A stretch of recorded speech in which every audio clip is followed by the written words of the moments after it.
海洋保育署113年伫咧南沙太平岛第4个月内，拢总记录到114只石龟爬上花生卵，有生200外收。伊过一年会当孵出35000只石龟仔囝，这个数字呢，平台湾其他石龟生态地是加几粒倍。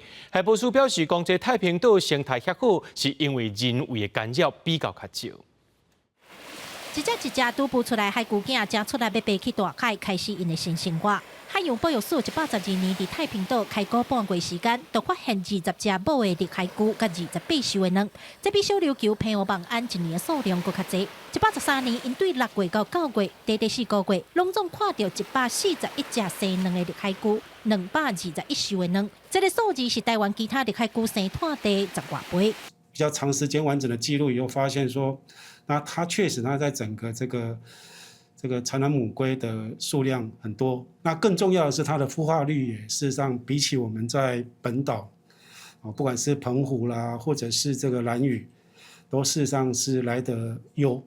海保署甲国立海洋生物博物馆是连续2年合作，3个人一组，每半个月去太平岛研究绿海龟。海生馆助理研究员李宗宪表示，太平岛丰富的绿海龟生态确实互人真意外。因认为上界大的原因就是人为的搅扰较少。这摆太平岛的研究成果对未来绿海龟生态保育真有帮助。高低落差非常的大，海龟我们就有看过海龟就爬不过去啊，所以这些可以让告诉我们知道说，你必须要说我们在做其他的单位在做一些事情的时候，大家应该要把野生动物的基本的一些需求也要把它一起考量进去。海保署表示，绿海龟真歹活落来，平均1000只的囝，敢若1、2只会当活到成年。